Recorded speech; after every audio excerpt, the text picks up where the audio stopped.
Okay, good evening again to Nelson, Juan Sebastián, and Milena Puentes, who are connected today.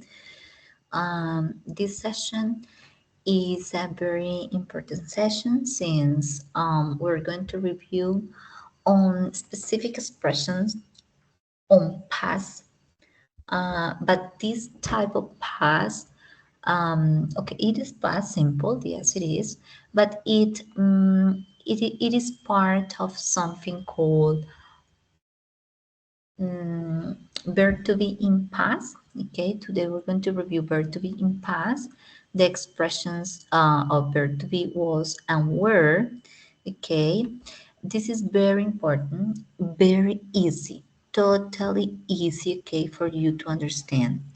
To you, all of us English learners, we need to know, we need to differentiate, we need to approach to the language with specific knowledge, okay? En todos los aprendices del inglés necesitamos tener unas bases, unos cimientos con respecto a las estructuras gramaticales y al tiempo pues nos van a servir para ir creando como unas columnas vertebrales dentro de lo que es el inglés, ¿cierto?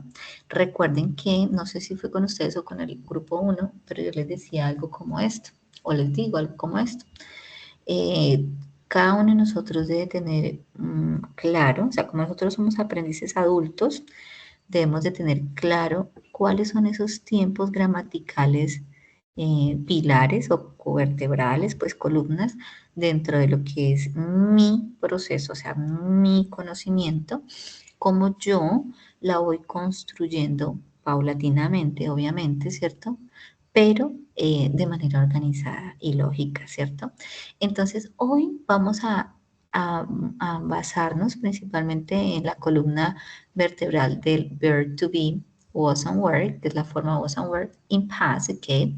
Recuerden que en la sesión anterior revisamos lo que fue pasado simple, entonces yo les hablé de los verbos regulares, de cómo se pronunciaban, de por qué algunos cambiaban tanto, ¿cierto? Les dije algunas reglas de cómo agregar la ed, no solamente decir ed, no, hay algunas terminaciones como la l, eh, algunas terminaciones como la y precedida de consonante o precedida de vocal, etcétera, para los verbos regulares e irregulares, e hicimos una sesión relacionada, ¿cierto? Hoy vamos a complementar, chicos. O sea, yo no quiero que ustedes vean como el verbo to be es un verbo muy especial. Él es autosuficiente. Sepan ustedes eso y quédense con eso para sus vidas. ¿Qué es autosuficiente? Que él mismo se conjuga, o sea, él solito se conjuga, ¿cierto? En presente tiene tres formas. Am, is, are, y dependiendo de los sujetos, pues se usa I am, you are, she is. Esos son tres ejemplos que siempre serán así, o sea, no van a cambiar ni a mutar por ninguna circunstancia. Hay algunas formas, por ejemplo, Mary and me are, or Mary and I are, creo que puede que las miremos, o Mary and I were, ¿ok? Que se use el are o el were después del I, pero eso se da porque estaríamos hablando de nosotros o nosotras, ¿listo? Pero en ninguno de los casos, pues el verbo to be se muta o se comparte o se intercambia, no, él se usa en esas formas específicas. Y aquí, eso es en presente, ¿no? Y aquí en pasado, que serían las formas was y were, que yo tengo aquí en azulito, pues ellas también se han diferenciado y se han agrupado y no se van a compartir con otras. Eso que les quede para sus vidas, ¿listo, mis niños lindos? Porque resulta que no muta, no cambia, súper sencillo.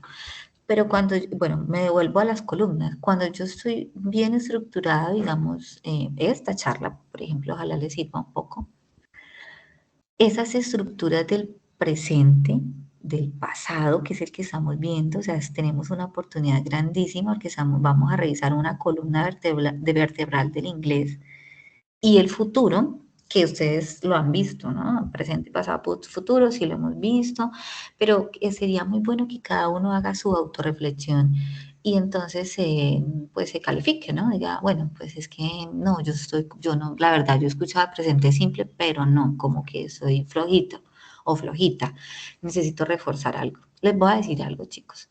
YouTube tiene todas las formas gratis de aprender inglés. Úsenlas. O sea, sonará muy directo, pero sí es.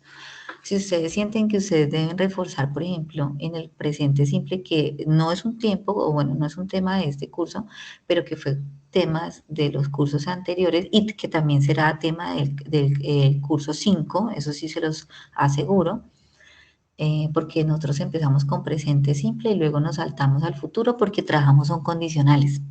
Los condicionales son la unión de algunos tiempos gramaticales, incluyendo el presente simple. Entonces, una recomendación, así como a modo ¿cómo es que se llama? Anuncio parroquial, pues es como evalúes en cómo estoy yo, por ejemplo, en el presente, cómo estoy yo construyendo este pasado, o sea, qué tanto me está quedando a mí de este pasado, qué tan fácil será recordarlo en un escrito, en una situación comunicativa real o académica, puede ser cualquiera de las dos. Y si no es así, pues qué cosas voy a hacer yo, porque me encanta que ustedes estén a las 8:47 conectados, un martes en la noche. Eso quiere decir que a ustedes sí les gusta y sí les interesa.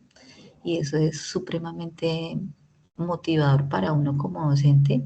Y yo sé que las personas que les gusta siempre van a estar como muy pegaditas del inglés. Es como el que le gusta el ejercicio, así mismo. Puede que de pronto a veces se desconecte, pero luego vuelve y aprende más y se vuelve mejor, etcétera. Bueno, y la sesión de hoy entonces apunta a eso, ¿listo, mis chicos? A que organicemos estos conocimientos en pasado.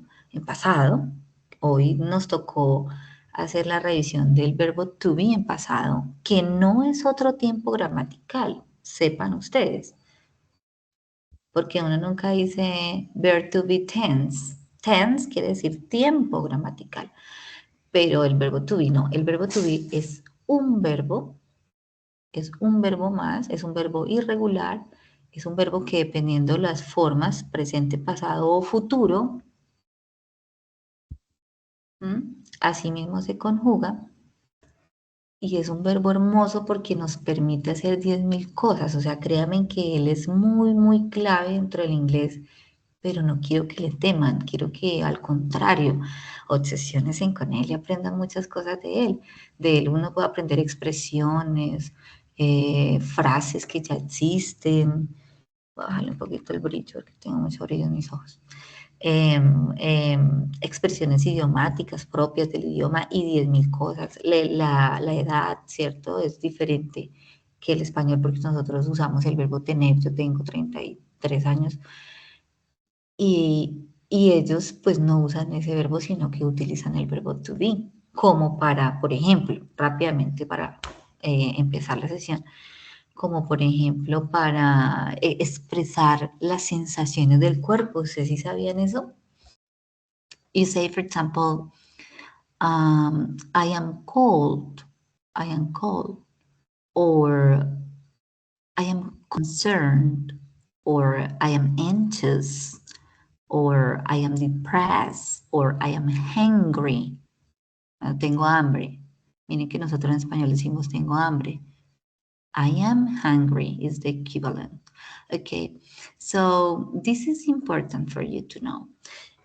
Y el verbo to be, pues, es un verbo más, entonces él tiene su forma en pasado diferente porque es un verbo irregular. ¿Listo, mis chicos? Hasta ahí voy a dejar esta charla.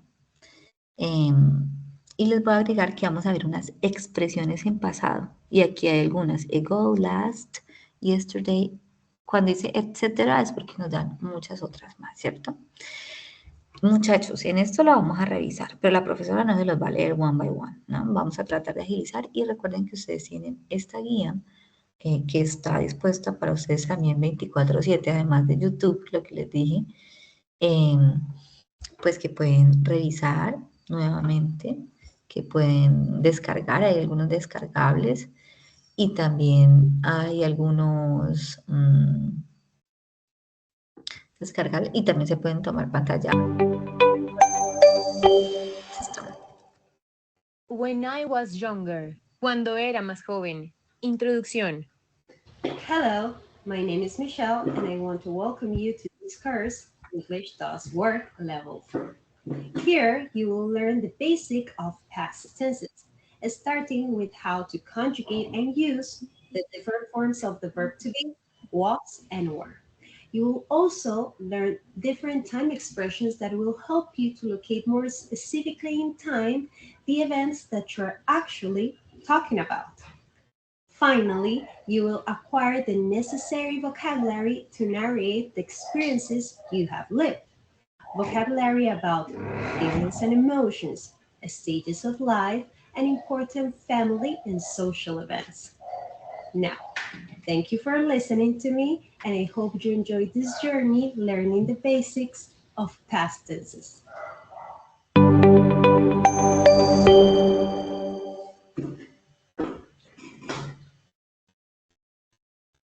Okay. So it is in general term, like the topics. In here even you can find the lines for this video if someone wants to review them, okay? So verb to be in the past tense. It is part, right, of the past tense. It says verb to be is an irregular verb, but I already said, that has different forms depending on the tense in which it is conjugated, present, past, or future. In the past, it has two forms, was and were, determined by the grammatical persons in which it is conjugated. Okay, it all depends on the person. And can be used as main verb, for example, in the simple past, or as an auxiliary verb in the past progressive. Ok, aquí hay algo que no les había mencionado, pero que es supremamente importante. El verbo to be, él es tan importante que él puede ser verbo principal de una oración. Por ejemplo, María is a teacher. Ahí él está haciendo verbo principal, bueno, único, pues esa es una oración corta, ¿cierto? Simple. Pero él, bueno, y usado, o bueno, en el caso del pasado, María was a nurse, ¿cierto? Pero él también puede ser verbo auxiliar. Y eso quiere decir que como él es autosuficiente, él puede ser auxiliar de sí mismo, ¿sí? O sea, ¿por qué les digo esto? Porque el was y el were, en este caso, nos va a acarrear la negación, que es una de las tareas del auxiliar, nos va a ayudar a hacer preguntas si se intercambia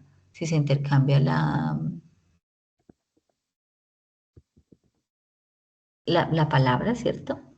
El verbo primero y luego el sujeto. Y también él va a hacer pues las veces de afirmación, ¿cierto? En el caso del pasado simple. Entonces, chicos, dice que dependiendo del sujeto se va a conjugar. Eso es muy fácil. Yo les puedo decir, el was se utiliza con la primera persona, the first person, I, me, I, the most important person all around the world. Y en su traducción del cero del estar era o estaba, ¿cierto?